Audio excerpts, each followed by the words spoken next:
Poštovani gledalci, gosti televizije Carirod su dr. docent Jasmina Petrović i dr. docent Dragan Todorović sa Filozofskog fakulteta u Nišu. Oni su deo tima koji je izradio jednu zanimljivu studiju, naučnu, zbornik o selima koji se zove Selo u pograničju. Zbog čega se tim stručnjaka opredelio za jednu ovakvu knjigu u kojoj su obrađene neka sela iz Pirotskog okruga? Pa, ovaj zbornik je nastao kao samo jedan od, rekla bih, projektnih zadataka koje smo mi sebi postavili na jednom projektu koji se izvodi uz podršku Ministarstva za nauku i prosvetu, a zapravo reč je o projektu koji se izvodi pri Mašinskom fakultetu u Nišu, a okuplja profesore sa raznih drugih visokoškolskih ustanova, dakle od Filozofskog fakulteta na kome nas dvoje radimo, tačnije sa katedre za sociologiju, preko pravnog, ekonomskog, pa i fakulteta koji se nalaze, recimo imamo kolegu sa Filozofskog u Novom Sadu, imamo kolege sa Tehnološkog u Boru i tako dalje. Dakle, reč je o jednom projektu koji ide pod jednim nazivom Održivost identiteta Srba i nacionalnih manjina u pograničnim opštinama istočne i jugoistočne Srbije. Dakle, šta je nama bio motiv da krenemo u realizaciju ovog projekta? Pa upravo taj pogranični pojas koji je prosto godinama, decenijama, da kažem, ostao izvan pažnje i sociologa i drugih naučnika iz oblasti društvenih nauka, je pravo jedno obilje i izvorište ne samo problema koje čekaju da treba ispitati, već izvorište nekih ideja koje društvenoj nauci mogu da, tako da kažem, pomognu da uobliči neka saznanja. Evo, najpre mi smo se ograničili na nešto što je pitanje identiteta. A ovo naše prvo, da tako kažem, istraživanje smo započeli sa jednim problemom sela generalno u Srbiji, i ne samo u Srbiji, on postoji šire na Balkanu, i mislili smo da je dobro da se ideja zapravo, da se istraživanje započne sa tako nečim što je vrlo konkretno i opipljiv, konkretni i opipljiv problem koji slovi za sve balkanske zemlje. Eto, to je prosto tako nastalo. I šta pokazuju vaše istraživanja? Da li postoji mogućnost razvoja sela u ovom regionu? Znamo celokupnu situaciju kakva je. Znate kako, sela u pograničju dele sudbinu sela u Srbiji uopšte. Jasmina lepo kaže, ne samo Srbije uopšte, nego Balkana uopšte. Teško da će se tu nešto naći što je specifično, a da nema i na nekim drugim prostorima.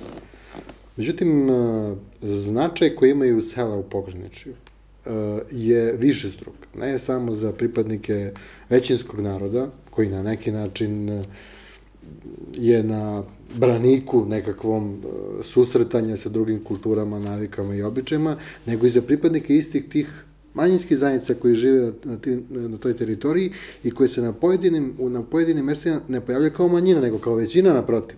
Dakle, ta granica nosi sama sa sobom jedan specifičan značaj koji prevazilazi, da kažem, osobenost koju sam po sebi ovaj problem jeste za zemlju, državu Srbiju, na primjer. Da li postoji mogućnost razvoja? Pa naravno da postoji mogućnost razvoja. Naravno da treba nešto da se učini od strane države, što svi na neki način spočitavaju državi da treba da pomogne razvoju i grada i sela, ali postoji nekakve, da kažemo, prirodni potencijali koji mogu da budu na tim teritorijama maksimalno iskorišćeni da bi se nešto učinilo sa revitalizacijom. U ovom zborniku koji vi sad govorimo i koji vi predstavljate, naša nije bila namera toliko da budemo mnogo mudri, nego da otvorimo mesta, da ukažemo na ta neka mesta koja su delimično opšte važeća kao perspektiva razvoja sela, ne samo za selo u pograničju, a negde baš specifično kao mesta u pograničju nešto što može biti potencijal razvoja tih sela. Naprimer, evo sad dolazeći u Dimitrova da dug je put pa pričamo i šalimo se, a pola u svakoj šali ima i pola zbilje, ja kažem Jasmini, kako je moguće da jednom već taj turizam, na koji se neprestano pozivamo, ne bude odskočna daska za sva ta sela? Kako odjednom više ne privučemo te mlade ljude i vežemo ih za perspektivu, dakle, života na selu, ali ne u smislu tegobnog rada, kao što su to radili njihovi preci, bake i deke, nego u principu čak jedne vrlo pristojne zarade i živote na selu sa nekakvom zaradom. Možda turizam, možda, ne znam, sakupljanje lekovitog bilja, možda stočarstva, ali jednog modernog stočarstva, a ne sa 10 ili 15 ovaca kao što su njihovi preci, nego kao moderne farme sa par stotina grla. Dakle, nešto što prirodni potencijal ovih prostora, naročito brdsko-planinski, kakva jesu sela u pograničju Srbije, i jesu nešto što može da predstavlja dobru osnovicu da se vrate selu, ne samo političari u svojim praznim pričama, nego li zaista živi ljudi, pre svega mlađe generacije, i vežu svoje budućnost za selo. Znamo, iskustvo to pokazuje iz prethodnih godina, da je granica bila neka prepreka prethodnih godina, prethodnih decenija, sada bi trebalo da bude verovatno Evropa bez granice, ali tako? Da li se očuvao prema vašem istraživanju identitet nacionalnih manjina, u ovom slučaju mislim i na bugarsku nacionalnu manjinu u Srbiji? Šta pokazuje istraživanje? Znate kako, granica nije novo pitanje, vi ste to lepo rekli. Granica je imala čak i vrlo problematično značenje u prošlosti. I uglavnom je granica, makar neka moja saznanja koja imam, granica je uglavnom imala, da ne kažem pežorativno značenje, vrlo često imala mnogo veći upliv negativnog nego li pozitivnog značenja. Mi smo sad, uglavnom su u granici možda više pisali etnolozi, antropolozi i neki drugi ljudi, ne toliko sociolozi. Ali ja sam duboko ubeđen da u ovo vreme, koje vi opisali kao vreme kad će nestajati granice i nekakva Evropska unija koja je već, evo, došla i do naših granica, da će pitanje granica sve više dobijati pozitivan značaj.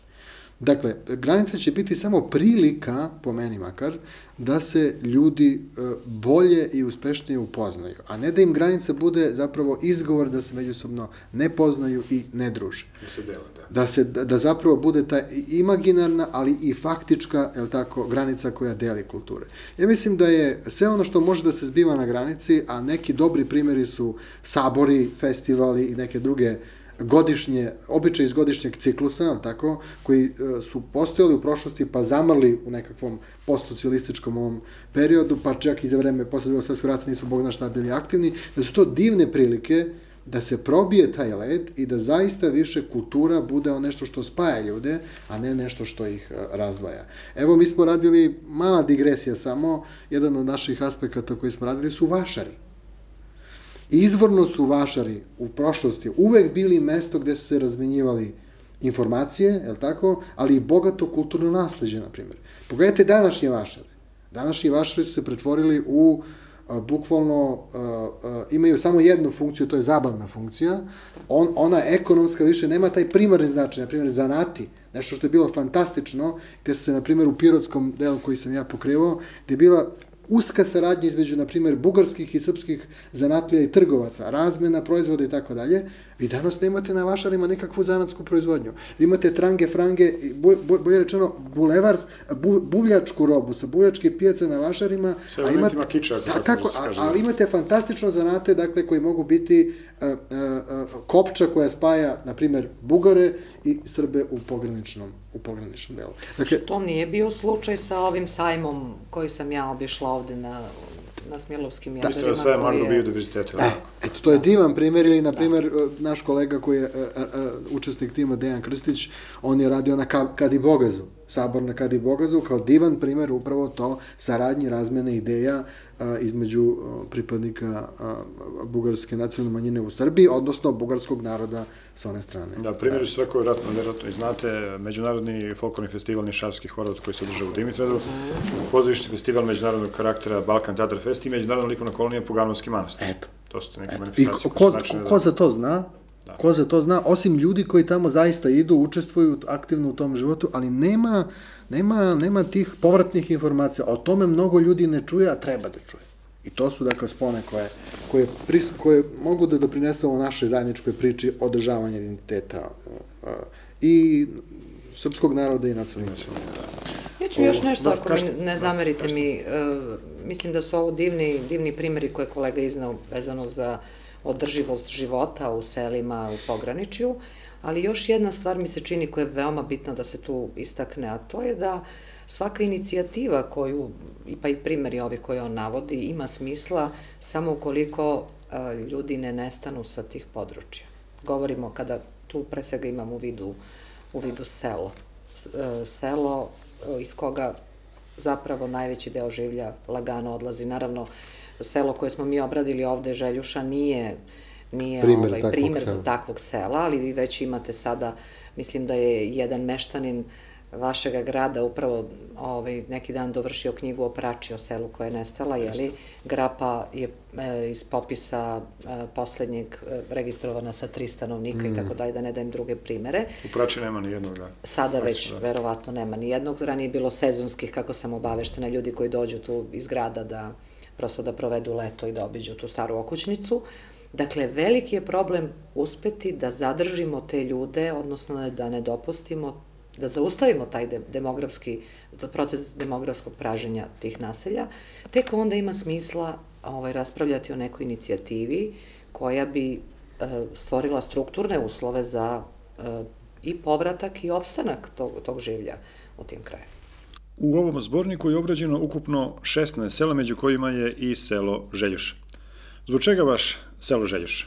Pa mi smo kao istraživački tim imali jedan, rekla bih, sastanak na kome smo doneli odluku da naši istraživači uzmu učešća u projektu, inače koji je ovaj projekat ili konkretno ovaj projekat proučavanja sela inkorporiran je u jedan širi projekat na nivou Srbije, pokrenut od Zavoda za proučavanje sela, koji vodi profesor Đuro Stevanović, koji danas, nažalost, nije sa nama jer je zbog vremenskih prilika nije uspeo da krene. Zapravo, ideja zavoda je bila da se napravi jedno snimanje sela u Srbiji, gde bi se, osim onoga što je, rekla bih, uočavanje i prepoznavanje akutnih problema sela u Srbiji, ustanovi i kakva je inicijativa lokalnog življa u stvaranju uslova, boljih uslova za život. Nekako se naš projekat u čitavu tu stvar, prosto smo prišli toj ideji i odlučili da mi to realizujemo. Dogovorili smo se, negde je bilo, neki su istraživači po vokaciji birali, neki su po zadatku dobili prosto određenu oblast. Ja sam prosto raspoređena da uradim opštinu Dimitrovgrad. Uzela sam statističke podatke, pogledala i činilo mi se zanimljivo, prvo mi je bilo zanimljivo ime sela, dakle potpuno slučajno je odabrana u prvom trenutku Željuša, kao alternativno još par sela sam izdvojila da bismo u konačnom nekom rasporedu kojim ćemo se selom baviti, zapravo u okviru tima odlučili da različiti problemi sela budu praktično zastupljeni u obradi kroz ovaj naš zbornik.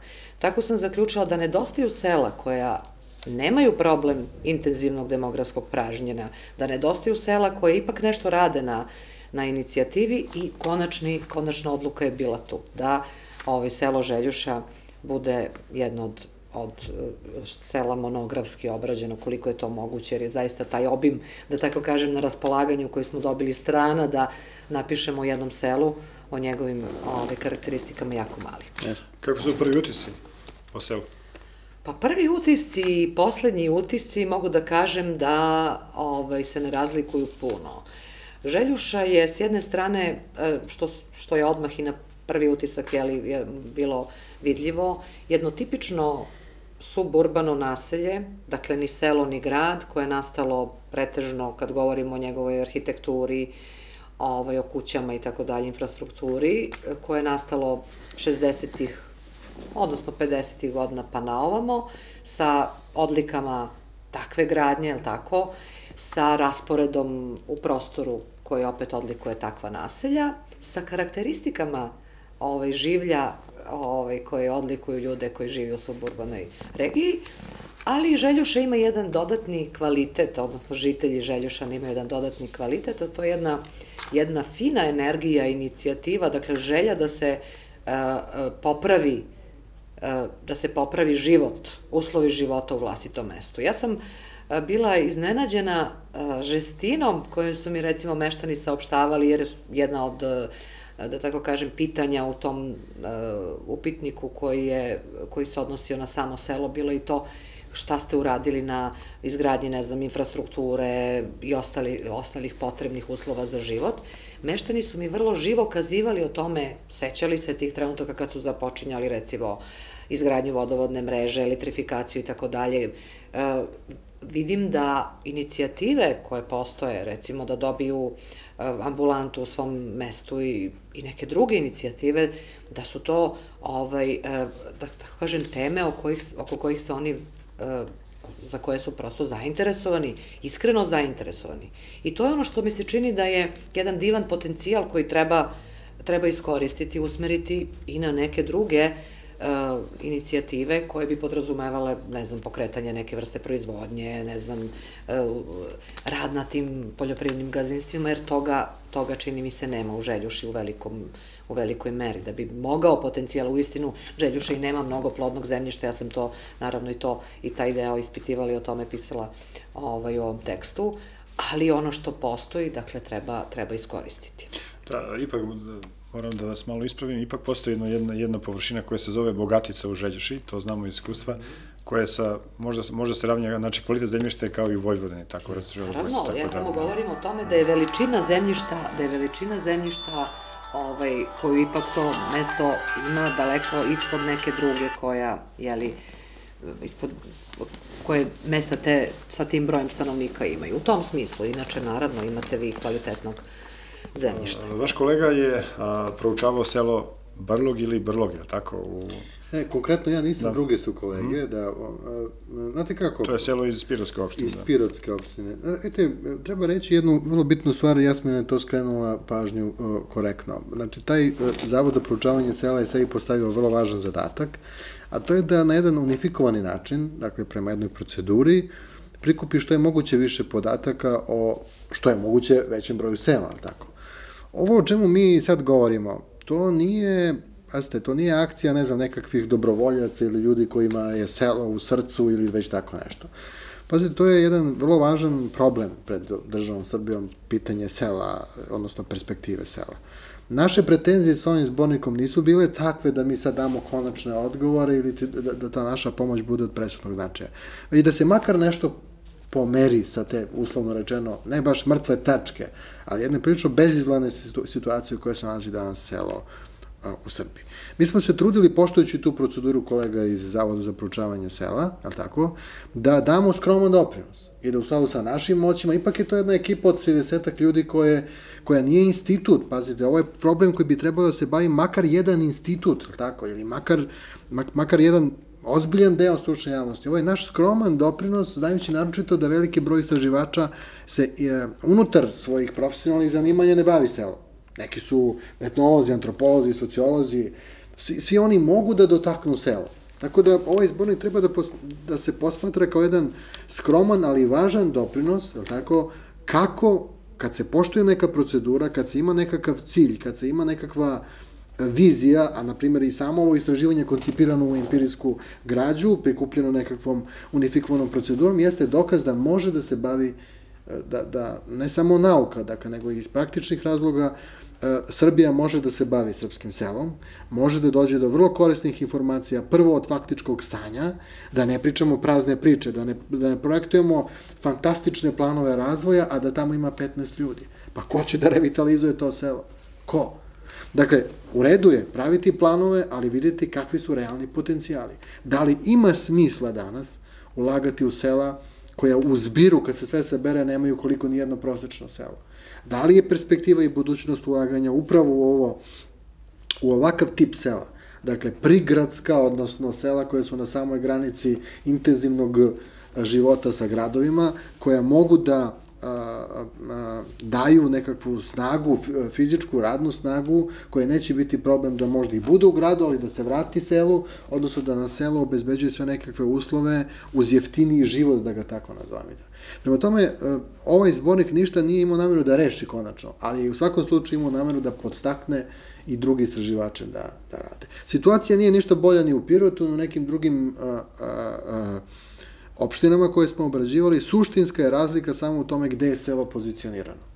Ukoliko govorimo o brdsko-planinskim selima, čak i na samoj granici, na primjer, ja sam bio u nekim drugim povodom, kad smo radili jedan drugi zbornik koji će takođe uskoro sledeće godine izaći iz štampe, ja sam bio u selu Jelovica u Pirotskom kraju, dakle na samo, ja mislim, nekoliko kilometra od granice sa Bugarskom.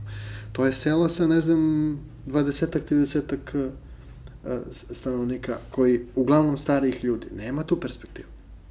Nisam video perspektivu, niti sam video dobre volje da se tamo neko vraća sa onim faktičkim i onakvim stanjem. Možda, ako se nešto drugo radi. Pitanje je šta, naravno, i u koje meri. Ali ko će tamo da živi? Ko tamo da živi? Ko u onim surovim uslovima kad krene zima i kad nemate ni hitnu pomoć, ni zdravstvenu stanicu, ni mobilnu ekipu, ljudi umiru okovani snegom. Umiru okovani snegom. Dakle, da li je to perspektiva teritorije na koje treba razgovarati o razvoju sela? Ja mislim da ne, ali ne znači da nema perspektive. Na nekim drugim mestima i u nekakvim drugim planovima. I generalno, uključujući podatke sa posljednjeg popisa stanovništva i popisa poljoprivrede i podatke sa vaših istraživanja, koje mere zapravo država treba preduzeti protiv odumiranja sela u Srbiji? Pa kada pogledamo te popisne podatke, znači, ja ću sada vrlo slikovito samo da ukažem na neke podatke koje se odnose na mikroregion. Ajmo da ostavimo Dimitrovgrad je recimo između dva popisa kao opština izgubio negde pod 15% stanovništva ili prevedeno u cifre 1670 ili već ne znam koliko. Ali ako pogledate mikroregion, dakle jugoistočna Srbija, i poredite recimo podatke iz prvog popisa 48. izvedenog i poslednjeg popisa 2011. i iz analize izuzmete, na primer, nešto što su veliki urbani centri. Izuzmete Niš, izuzmete Leskovac, izuzmete Vranje. Mi vidimo i izuzmete opštine za koje nemamo poslednji popis, Bujanovac i Preševo. Dakle, u toj kalkulaciji mikroregion jugoistočne Srbije izgubio je nešto oko 260.000 stanovnika. Imao je 660 i ne znam koliko, 48. Sada ima 361, 1.000 i nešto, da vas ne zamaram ciframa. Znači, 40,55% populacije nema u tim manjim mestima. Kada vratimo ove gradove, taj pad je mnogo manji i on se negde se stabilizuje na 7%. Dakle, u čemu je problem? Problem je u nerazvijenim sredinama odakle ljudi odlaze. Vi ste imali imali ste jednu neposticajnu razvojnu politiku koja država decenijama vodi. Neka ujednačena plasirana sredstva, materijalna, koja su išla opštinama koje se toliko razlikuju među sobom, čije su potrebe potpuno različite, dakle, bez planiranja razvojne politike koja bi za svaku oblast usmerila pažnju na to da li je problem obrazovanje, da li je problem poljoprivreda, da li je problem privreda. Država o tome nije vodila brigu. Ona je plasirala po nekakvom modelu otprilike identična sredstva ili već kako su se ta sredstva određivala prema broju stanovnika i tako dalje i praktično zapostavila, po tepih gurnula taj problem gde ste vi imali intenzivni razvoj pojedinih centara i potpunu devastaciju nekih drugih centara. Dakle, to je vrlo veliki problem. Kada imate u vidu i deagrarizaciju koja je, tako reći, od 60-ih na ovamo krenula intenzivno i isto tako jednu politiku ulaganja uopšte promišljanja, planiranja agrara koja je bila katastrofalna i uopšte jednu ideologiju koja je promovisala da je život u gradu nešto što je sasvim prihvatljivo za buduće generacije, koja je prosto opravdavala ideju da se vi preselite iz sela u grad, vi ste dobili taj rezultat. Dakle, da ti unutrašnji migracioni procesi vode ka pražnjenju takvih malih sredina koje postaju krajnje neposticajno mesto za život mladih, i ne samo mladih, i oni koji ostaju. Praktično ostaju oni koji manje više nemaju izbora ili su eventualno uspeli da pronađu negde inicijativu, da se ostvare u toj inicijativi. Takvih ima. Mislim da su dva pravca kojim može da se postignu bolji rezultati nego li što su do sada postizani. Jedan, u svakom slučaju, treba da stiže od strane same države. Dakle, neće biti bolje selu ni na selu od praznih priča. Pričali ih oni premijeri, predsjednici, lokalne zajednice, tako dalje. Neće ništa biti od toga. Dakle, ukoliko od strane iz jednog pravca države ne krenu konkretne investicije koje se tiču, a imamo najava toga, govori se o dupliranim, na primer, fondovima za razvoj poljoprivrede u lokalnim opštinama i na nivou države, znači Republike, ukoliko se, dakle, ne krene sa konkretnim investicijama u posticanje različitih oblika proizvodnje na selu, s jedne strane, i s druge strane, sredstava koje će ići u pravcu poboljšanja infrastrukture na selu, a to znači pre svega puteva, opet kažemo uz zdravu politiku da se vidi koje su to mesta sela, koja su to sela u koja vredi investirati i ulagati, dakle, infrastrukturu i svi oni sadržaji zbog kojih će neko ostati da živi na selu. Dakle, kulturni sadržaji, obrazovni sadržaji, sve ono što bi zadržalo pre svega, naravno, mlade ljude na selu. To je jedan pravac. Dakle, investiranje u proizvodnju i infrastrukturna ulaganja. Međutim, po meni jednako važan proces koji treba da se razvija paralelno sa ovim, to je aktivnost samih lokalnih zajednica. Jer od čekanja da država uloži pare, videli smo dok smo došli. Pravi je trenutak da se iskoriste fondovi koji postoje sa one strane granice i upravo sad dolazimo možda baš na teritoriju pograničnih opština, odnosno sela u pograničju, da se konačno iskoriste ti potencijali koji na papiru postoje, jer Evropska unija, tako, a Bugarska je u Evropskoj uniji, a Rumunija je u Evropskoj uniji, a Grčka je u Evropskoj uniji, jel tako, da te zemlje zapravo nas, pod navodnicima, iskoriste kao ne evropske zemlje, kroz nekakve razvojne projekte investiraju novac koji postoji, a koji prosto ne znamo da iskoristimo. To je zaista, ja vrlo često se šalim kad kažem to, a mi ne znamo da iskoristimo novac koji postoji u našem neposrednom okruženju. Još uvek nemamo nešto što nismo imali prakse, ali lokalne zajednice su možda najbolji primjeri kako treba sopstvenim aktivizmom iskoristiti ono što u neposrednom okruženju postoji. U toj udruženoj, da je tako nazovemo, akciji, od države od koje se potražuje i od lokalne zajednice koja je svesna svog identiteta i naravno voljna i namerna da pomogne svom stanovništvu, ja mislim da može jedino biti bolje na selu. Meni prosto da vam se zahvalim na ovom gostovanju i da vam želim puno uspeha u vašem daljem istraživanju. Gostovat ćemo mi još, ako nas budete zvali. I već jesmo na terenu, znači naši istraživači su, odnosno istraživačica. Samo da kao poslednja rečenica iskoristimo, dakle, radimo intenzivno, selo jeste bila jedna od tema naših interesovanja, ali bavit ćemo se i nekim drugim temama, neposredno, evo, prvi zbornik koji se pojavio pre ovog bio je religijski verski običaj u pograničju, a neposredno u sledećoj godini će se pojaviti takođe nekoliko zbornika sličan ovom poljoprivrednom gazdinstvu u pograničju, zatim stariji ljudi u pograničju, onda vašari u pograničju, dakle, te neke životne teme koje zaista mogu da budu, kako bi se to reklo, lakmus papir preko koga se vidi kakvo je stanje, kako u Srbiji, tako i u ovim pograničnim opštinama, tako da ćemo mi još gostovati kod vas u sledećoj godini. Hvala vam još jednom i puno uspeha u radu. Hvala i vama što ste zainteresovali za ovu temu.